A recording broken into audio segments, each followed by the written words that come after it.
আমরা হচ্ছে প্রোডাক্ট এবং সার্ভিসের যে বিষয়টা আছে আমরা সেইটা বুঝবো। যে প্রোডাক্ট এবং সার্ভিস বুঝলে তারপর আমরা হচ্ছে যে প্রোডাক্ট পারচেজ করা মানে ইনভেন্টরি পারচেজ করা, ইনভেন্টরি সেল করা সেই সমস্ত বিষয়গুলোকে আমরা বুঝতে পারবো। হ্যাঁ? তো এইখানে চলে যাই আমরা বিজনেস অপশন থেকে নিচে প্রোডাক্ট এবং সার্ভিস এখানে ঢুকি।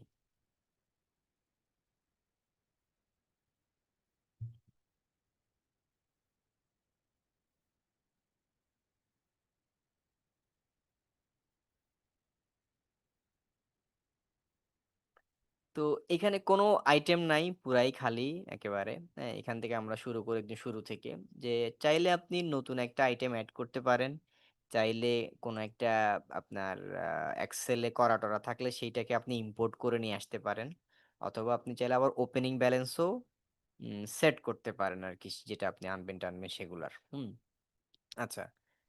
তো এখানে আমরা ১ম এ যে আমরা সহজভাবে আমরা বুঝি যে আসলে কিভাবে ম্যানুয়ালি এড করতে হয় সেটা আমরা দেখি। তারপর আমরা বাকি অপশনগুলোতে আমরা যাইতে পারবো। তো নিউ আইটেমে যাই, কোড, আ কোন একটা আইটেম কোড দিই। যেহেতু খালি তো 1001 দিয়ে আপনি শুরু করি। এটা কি স্পাইডারম্যান, সো যদি মানে ক্লথ স্টোরের ক্ষেত্রে আছে এখানে একটা নাম আছে। ধরেন হচ্ছে আমরা হচ্ছে আপনার পুতুল বিক্রি করি। ফর এক্সাম্পল আমরা হচ্ছে আপনার পুতুল বিক্রি করি, হ্যাঁ? তো আপনার বেবিদের তো সেই আইটেমটা আছে থাকুক। তারপর এখানে দেখেন যে আপনার ট্র্যাক ইনভেন্টরি। তো যারা ট্রেডিং ব্যবসার সাথে আপনার জড়িত, বাই এবং সেল করে, যাদের কস্ট অফ গুডস সোল্ড বের করতে হয়, হ্যাঁ? তো তারা আপনার কি করবে? আপনার এই যে ট্র্যাক ইনভেন্টরি এখানে সে ক্লিক করবে। আর যদি কারো আপনার এইটা না থাকে যে সে আপনার ইনভেন্টরিকে অ্যাজ এ অ্যাসেট হিসেবে সে রাখতে চায় না, অ্যাজ এ এক্সপেন্স হিসেবে রাখতে চায়, তাহলে এটাকে সে মার্ক করবে না। এটাকে যদি আপনি মার্ক না করেন, তাহলে দেখেন এখানের মধ্যে আপনার কোনো আপনার ইয়ে আসতেছে না, কোনো অ্যাসেট অ্যাকাউন্ট আসতেছে না। খেয়াল করেন জিনিসটা। এখানে আছে আপনার পারচেজ অ্যাকাউন্ট আছে, আর এখানে সেল অ্যাকাউন্ট আছে। অর্থাৎ এটা একটা এক্সপেন্স অ্যাকাউন্ট, এটা একটা ইনকাম অ্যাকাউন্ট। নরমাল কোনো আপনার ইনভেন্টরি ট্র্যাকিং হইল না, অ্যাসেট আকারে সেটাকে ঢুকলো না। যেটা কিনতেছেন সেটা এক্সপেন্স, যেটা বেচবেন সেটা আপনার ইনকাম। হ্যাঁ? তো সহজ করে রাখছি কিন্তু এটা তো আসলে প্র্যাকটিক্যাল না। আমরা যারা অ্যাকাউন্টিং যারা আমরা বুঝি, আমরা সবাই বুঝি যে এটা আবার কেমন কথা। ঠিক না? যে একটা জিনিসের কস্ট অফ গুডস সোল্ড থাকবে, ইনভেন্টরি ট্র্যাকিং হবে, অ্যাসেট ট্র্যাকিং হবে। সেটাই না হচ্ছে আপনার বাস্তবসম্মত। কিন্তু এটা তারা রাখছে খুবই নরমাল ইউজারদের জন্য। খুবই সাধারণ ইউজাররা যাতে এত প্যাঁচ-পুচ যারা বুঝে না। ওদের জন্য আপনার রাখছে এটা। হ্যাঁ? বাট আমরা একটা অ্যাকাউন্টিং এর যে অ্যাকচুয়াল ফরমেট সেটা অনুযায়ী আমরা আগাই। তো কস্ট প্রাইস যে এইটা কিনতে আপনার এইটার ধরেন হচ্ছে আপনার একটা আইটেম ঢুকাইতেছেন স্পাইডারম্যান ডল, এটা একটা কোড দিলেন, এখানে একটা ট্র্যাক ইনভেন্টরি এখানের মধ্যে ক্লিক করলেন। এখানে বহুত কথা আছে সেগুলোকে আমরা বাদ দিই। তো দেখেন যে এই যে যেই ইনভেন্টরিটা আপনি এখন ঢুকাবেন সেটার কিছু প্রি সেটআপ আপনাকে করে দিতে হবে। মানে জেরোতে বলি বা আপনার আহ টালিতে বলি বা কুইকবুকসে বলি, ওডোতে বলি, পৃথিবীর সব সফটওয়্যারেই কোনো একটা আইটেম যখন আপনি যখন ঢুকাবেন, তখন সেই আইটেমটার কিছু প্রি সেটআপ আপনাকে দেখায় দিতে হবে। হ্যাঁ, প্রি সেটআপের মধ্যে কি, কি আছে? একেক সফটওয়্যারে একেক রকম বিষয় আছে। জেরো সফটওয়্যারের মধ্যে কি, কি প্রি সেটআপ আছে? আসল যেই সেটআপ একটা আইটেম আপনি ঢুকানোর সময় দরকার, সেটা হলো যে আ জার্নাল গুলোকে আইডেন্টিফাই করে দেয়া। জার্নালগুলোকে আইডেন্টিফাই করে দেয়া যে একটা স্পাইডারম্যান বা যেকোনো একটা ইনভেন্টরি যদি পারচেজ হয় তাহলে কোন কোন লেজার ডেবিট ক্রেডিট হবে, যদি সেল হয় তাহলে কোন কোন লেজার ডেবিট ক্রেডিট হবে, ঠিক আছে না? সেটা কি করতে হবে, আপনাকে দেখাই দিতে হবে। তো এইটা আমি আপনাদের এখানে অনেকেই আছেন যারা এগুলো খুবই ভালো বোঝেন। তারপর আমি সবার জন্যই সমানভাবে যেহেতু আলোচনাটা করতে হবে, এজন্য আমি আপনাদেরকে একটু দেখাই যে কিভাবে সেলসের সরি পারচেজ এর ক্ষেত্রে আপনার জার্নাল কি, কি পোস্টিং হয়, তারপরে সেলের ক্ষেত্রে আপনার জার্নাল কি, কি পোস্টিং হয়। হ্যাঁ? তো আমরা এর জন্য একটা আ ডক Google ডকুমেন্ট ওপেন করি।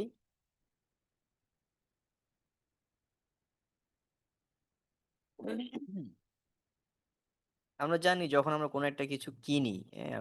এই পারচেজ হুম,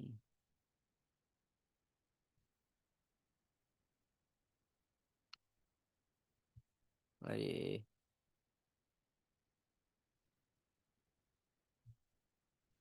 আচ্ছা। হুম, তো পারচেজের সময় আমার জার্নালগুলো আপনার কি কি হয় সেটা হলো আপনার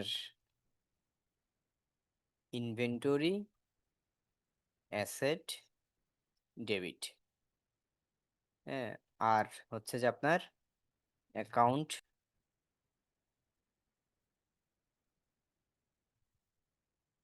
রিসিভেবল, ক্রেডিট। যে সময় আপনার এই আপনার ইয়াটা হয় আর কি, এই দুইটা জার্নাল আমাদের প্রয়োজন হয় বা হিট হয়। আর যখন সেল হয় তখন সেলসের সময় আমাদের কি হবে? সেলসের সময় আমাদের আপনার অ্যাকাউন্টস পেয়েবল, আপনার ক্রেডিট, সরি, সে আপনার অ্যাকাউন্ট, সরি আমি ভুল বলতেছি না, পারচেজের সময় আমি তো ভুল বললাম, আপনারা তো কেউ কিছু বললেন না। Accounts payable, accounts payable credit. আর সেলসের ক্ষেত্রে আমাদের অ্যাকাউন্টস রিসিভেবল, ডেবিট, আর আপনার সেলস অ্যাকাউন্ট ক্রেডিট। ঠিক আছে, এছাড়া আর কি কি হয়? এই দুইটা তো গেল, কিন্তু আরেকটা বিষয় হয় সেটা হলো যে আমাদের ইনভেন্টরি, অ্যাসেট, ক্রেডিট হয়, এবং cost of goods sold account হয়। ঠিক আছে, অর্থাৎ একটা পারচেজ এবং সেলস যখন সংগঠিত হয় তখন এই জার্নালগুলোই আমাদের কি হয়, লিংক হয়। এই জার্নালগুলোই আমাদেরকে পোস্টিং দিতে হয়, এটাকে ডেবিট করতে হয়, এটাকে ক্রেডিট করতে হয়। এখন জ্যারোতে যখন আপনি কোনো একটা আইটেম পারচেজ করবেন তখন আপনার এই ইনভেন্টরি, অ্যাসেট এবং অ্যাকাউন্টস পেয়েবল এগুলা হচ্ছে যে আপনার ইয়াতে বিল ফরম্যাটের মধ্যে আপনার এভাবে ডেবিট ক্রেডিট তো আপনি করতে পারবেন না। হ্যাঁ, যেই ফরম্যাটটা আমরা জেরোতে পোস্টিং করব ওই ফরম্যাটের মধ্যে দেখবেন যে কোনো এই ইনভেন্টরি অ্যাসেট অ্যাকাউন্ট নামে কোনো আপনার ডেবিট অপশন আপনি তারা রাখে নাই। অ্যাকাউন্টস পেয়েবল অপশনটা তারা আপনার ওইখানে আছে, যেহেতু ওখানে কাস্টমার বা আপনার মানে কাকে আমরা সেল করতেছি, কাকে বিক্রি করতেছি, সেইটা যেহেতু ক্লিক করা যায় তো সেখানে অ্যাকাউন্টস পেয়েবল আপনি পাচ্ছেন, কিন্তু ইনভেন্টরি অ্যাসেট অ্যাকাউন্টকে ডেবিট করার কোনো অপশন সেখানের মধ্যে তারা রাখে নাই। কখন? যখন আপনি পারচেজ অর্থাৎ যখন বিল ক্রিয়েট করবেন। একই সেলসের ক্ষেত্রে যে আপনি যখন একটা ইনভয়েস ক্রিয়েট করবেন তখন সেখানে আপনি কার কাছে বেচতেছেন সেটা আপনি সিলেক্ট করতে পারবেন। হ্যাঁ, আপনার হচ্ছে যে আপনার সেখানে এই সেলস অ্যাকাউন্টটা একটু দেখতে হবে, মেবি সেটাও শিখে যে আছে। হ্যাঁ, নাও থাকতে পারে, আমাকে দেখতে হবে, একটু একটু পরে দিয়ে দেখবো, সবকিছু মনে থাকে না। আহ, আর এখানে কিন্তু যেটা আপনি পারবেন না সেটা হলো যে আপনার এই যে ইনভেন্টরি অ্যাসেট অ্যাকাউন্ট ক্রেডিট করা এবং cost of goods sold debit করা, এই কাজটা হচ্ছে আপনি এই ইনভয়েসের মধ্যে আপনি করতে পারবেন না। তো করতে না পারলে তাহলে অ্যাকাউন্টিং চলবে কিভাবে? তাই না? যে আমি এখানে ইনভেন্টরিকেও ডেবিট করতে পারবো না, আবার এখানে ইনভেন্টরিকে ক্রেডিট এবং কস্ট অফ গুডস সোল্ডকেও ডেবিট করতে পারবো না, তাহলে চলবে কিভাবে? সম্ভবত এটাও করতে পারবো না, সেলস অ্যাকাউন্টও ক্রিয়েট করতে পারবো না, তাহলে চলবে কিভাবে? হ্যাঁ, চলবে যে এভাবেই, যে জ্যারো বলতেছে কি যে তুমি একটা আইটেম যখন লিস্টিং করবা, একটা আইটেম যখন জ্যারোতে যখন এন্ট্রি করবা, তখন এই inventory asset account, cost of goods sold account এবং সেলস অ্যাকাউন্ট এগুলো প্রিডিফাইন্ড করে দাও, এগুলোকে প্রিডিফাইন্ড করে দাও আইটেমের সাথে। যদি আইটেমের সাথে এগুলোকে আমরা প্রিডিফাইন্ড করে দিই তাহলে বিল অপশনটাতে গিয়ে এবং ইনভয়েস অপশনটাতে গিয়ে আমাদেরকে আবার দ্বিতীয়বার সেটাকে ডিফাইন করতে হবে না। ঠিক আছে, আবার সেটা আমাদেরকে ডেবিট ক্রেডিট করতে হবে না, আমরা এটাকে প্রিডিফাইন্ড করে দিব। বুঝাতে পারলাম? তো প্রিডিফাইন করার জন্যই আমরা এখানে আসছি, যে এই যে স্পাইডারম্যান ডল, স্পাইডারম্যান ডল এই আইটেমটা যদি আমরা পারচেস করি তাহলে কোন অ্যাকাউন্টটা, এই যে যদি আমরা কি করি পারচেস করি তাহলে কোন অ্যাকাউন্টটা ডেবিট হবে, এইটা আমরা এখানের মধ্যেই বলে দিব যে 630 ইনভেন্টরি, এই 630 ইনভেন্টরি আপনি চার্ট অফ অ্যাকাউন্টে গিয়ে 631 নামে ইনভেন্টরি অ্যাসেট অ্যাকাউন্ট নামে আরেকটা চার্ট অফ অ্যাকাউন্ট তৈরি করতে পারেন, তৈরি করলে দেখবেন যে তখন সেটা এখানে এই লিস্টে চলে আসবে। ঠিক আছে, তো যাই হোক আপনি 631 বা 630 ইনভেন্টরি, আপনি যেই ইনভেন্টরি অ্যাসেটকেই করেন না কেন, আপনার এটাকে আপনাকে এই যে রেকর্ড অপশনটাও তারা দিয়ে রাখছে যে এটাকে আপনাকে এখানের মধ্যে মাস্ট লিঙ্ক করতে হবে। এবার আসেন আপনার পারচেজের ক্ষেত্রে। হ্যাঁ, এই এই যে এখানে দেখেন যে পারচেজ করলে ইনভেন্টরি অ্যাসেট অ্যাকাউন্ট ডেবিট হয়, ফাইন, ভালো কথা। কিন্তু সেল করলে কস্ট অফ গুডস সোল্ড অ্যাকাউন্টও তো কি হয়, ডেবিট হয়। সেলস করলে cost of goods sold account debit হয়, তাহলে কস্ট অফ গুডস সোল্ডকেও প্রিডিফাইন করতে হবে, যেখানের মধ্যে লেখা আছে যে কস্ট অফ গুডস সোল্ড। তাহলে এখানে গিয়ে আপনার এই চার্ট অফ অ্যাকাউন্টে জিরো ডিফল্ট একটা করে রাখছে কস্ট অফ গুডস সোল্ড 310 কোডে, আপনি চাইলে সেটাকে সিলেক্ট করতে পারেন, অথবা চাইলে আপনি নিজে চার্ট অফ অ্যাকাউন্টে গিয়ে 311 দিয়ে আরেকটা কস্ট অফ গুডস সোল্ড অ্যাকাউন্টও তৈরি করতে পারেন, তৈরি করলে সেটা লিস্টে চলে আসবে, আর লিস্টে চলে আসলে আপনি সেটাকে সিলেক্ট করবেন। ঠিক আছে, আচ্ছা। তারপর যে ট্যাক্স অন পারচেজ, আপনি এই স্পাইডারম্যান ডল এইটা আপনি যখন বাই করবেন বা সেল করবেন, হ্যাঁ, তখন হচ্ছে কোনো ট্যাক্স অ্যাড করতে চান কিনা, এটা কি ট্যাক্স এক্সামটেড নাকি ট্যাক্স অন পারচেজ হবে নাকি নান হবে, আপনি এখান থেকে এটাকে ঠিক করতে পারেন। ঠিক আছে, তো আমি বলতেছি আপাতত যেটা নান, দরকার নাই এখন। তারপর হচ্ছে আপনার কস্ট প্রাইস, হ্যাঁ, যে আপনার এটার কিনা দাম কত চাইলে আপনি দিতে পারেন, বাট আমি এখনো দিচ্ছি না, আমরা বিল করে কিনবো সেজন্য আমি এখানে দিচ্ছি না। যদি আগে থেকে আমার স্টক থাকে, সে স্টকটাকে ঢুকানোর যদি কোনো ইস্যু থাকে তখন আমরা এগুলোকে দিব, সেটা ভিন্ন আলাপ, আপাতত থাকুক ব্ল্যাঙ্ক। এখানে সেল প্রাইসের ক্ষেত্রে একই কথা, যে আপনাকে একটা, এই যে এখানে আমি দেখাইছি যে সেল করার সময় আপনাকে এই সেলস অ্যাকাউন্টটাও লিঙ্ক করে দিতে হবে, প্রিডিফাইন করে দিতে হবে। তাহলে এখানের মধ্যে আসলাম, যে এখানে সেলস অ্যাকাউন্টের মধ্যে এই যে সেলস 200 কোড এসে রাখছে, চাইলে আপনি আরেকটা সেলস অ্যাকাউন্ট, প্রোডাক্ট সেল, ঠিক আছে, যে কোনো একটা নামে আপনি আরেকটা চার্ট অফ অ্যাকাউন্ট আপনি করতে পারতেন, করে আবার এখানে আসলে সেটাকে আপনি লিঙ্ক করাতে পারতেন, বাট আমি ওদের যেটা ডিফল্ট আছে আমি সেটাই ব্যবহার করলাম।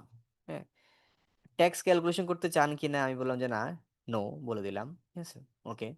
তাহলে এগুলো হচ্ছে আপনার ম্যান্ডেটরি ফিল্ড এবং হচ্ছে যে আপনার কম্পালসারি আন্ডারস্ট্যান্ডিং, যে এই আন্ডারস্ট্যান্ডিংটা আপনার থাকতে হবে যে একটা আইটেমের সাথে আমি কেন আসলে এই কাজগুলো করতেছি। কারণ যখন আমরা ইনভয়েস করব বা যখন আমরা বিল করব, তখন আমরা এই সেলসকে ক্রেডিট করার, কস্ট অফ গুডস সোল্ডকে ডেবিট করার বা ইনভেন্টরিকে ডেবিট ক্রেডিট করার সুযোগ গুলো তারা রাখে নাই। ঠিক আছে, এগুলো আগেই এখানের মধ্যে দিয়ে রাখছে তারা। আচ্ছা, তাহলে এবার আমরা এটাকে সেভ করি, সেভ বাটনে ক্লিক করি। তাহলে এখন আমরা কি করলাম, এটাকে আমরা ঢুকাইলাম। ঠিক আছে, এই যে আসছে। দেন এখানে একটা অপশন আছে দেখেন, যে কোনো আইটেমকে আপনি এভাবে ঢুকাইতে পারেন, একটা একটা করে ঢুকান। হ্যাঁ, আর যদি বাল্ক ঢুকাইতে হয় তাহলে তো আপনি ইম্পোর্ট করে নিয়ে আসবেন, বা এখানে আদার্স আরো অনেকগুলো অপশন আছে, ওপেনিং টু ওপেনিং যদি ঠিক করতে হয়, ঠিক আছে, এগুলো অন্যান্য অপশনগুলো আছে। বাট যতটুকু দেখলাম ততটুকু বুঝছেন কিনা, এই যতটুকু দেখলাম ততটুকুর মধ্যে কোনো প্রশ্ন আছে কিনা?